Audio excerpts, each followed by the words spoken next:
নির্বাচন কমিশনের পক্ষ থেকে নির্দেশিকা জারি করা হয়েছে। অসুস্থ বয়স্কদের বাড়িতে গিয়ে শুনানির কাজ করতে হবে। তারপরেও দিনহাটায় 80 ঊর্ধ্ব এক মহিলাকে কোলে করে বিডিও অফিসে হিয়ারিং এর সেন্টারে নিয়ে এলো তার নাতি। সোমবার দিনহাটার বিডিও অফিসে এই ছবি দেখা গেল। যাদের হিয়ারিং এ ডাকানো হয়েছে তাদের বসার জন্য কোনো রকম ব্যবস্থা না থাকায় আরও সমস্যায় পড়তে হয় হিয়ারিং এ আসা লোকজনদের। প্রবীণা ওই মহিলা মালঞ্চ বেওয়াকে এদিন তার প্রতিবেশী এক নাতি নবিউল মিয়া হিয়ারিং এর জন্য টোটোতে করে বিডিও অফিসের সামনে নিয়ে আসে। তারপর সেখান থেকে কোলে করে ভেতরে নিয়ে যায়। দিনহাটা এক ব্লকের পুটিমারি 2 গ্রাম পঞ্চায়েতের বাসতলা এলাকায় ওই মহিলার বাড়ি। নিজের বলতে কেউ নেই, প্রতিবেশীরাই তার দেখাশোনা করে। এদিন কোনো রকমে বিডিও অফিসে আসার পর মালঞ্চ বেওয়া বলেন, আমি অসুস্থ, 2002 সালের ভোটার লিস্টে নাম নেই, অথচ আগে পরে ভোট দিয়েছি। আমাকে হিয়ারিংয়ে ডেকেছে। অনেক কষ্টে প্রতিবেশী এক নাতির সাথে আসলাম।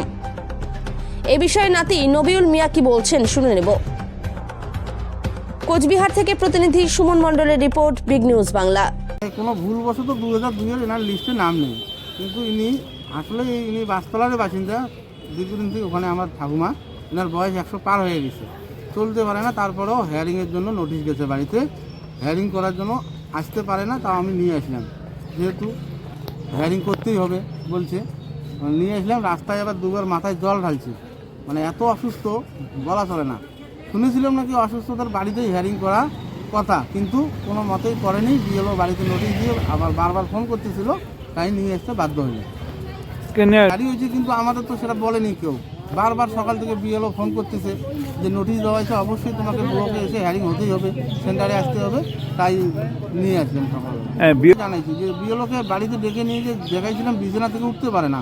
নোটিশ দেওয়ার সময় বাড়িতে গিয়ে দিয়ে আসছিল, কিন্তু বলছে ওখানে গিয়ে হিয়ারিং হতে হবে। কি নাম তোমার? আমার নাম নবীন মিয়া। আপনার ঠাকুমার নাম কি? মালঞ্চ বেওয়া।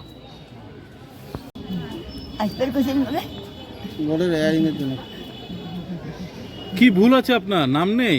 2002 এর লিস্টে নাম নাই। কোথায় বাড়ি? কি নাম? আমার নাম হ্যাঁ, করিমন বাবা। না মালঞ্চ বাবা। কিভাবে আসলেন? টোটোতে করে আসলেন? কিরকম বয়স আপনার? 100 পার হয়েছে, 150 কাছাকাছি। কি নাম বললেন? মালঞ্চ বাবা।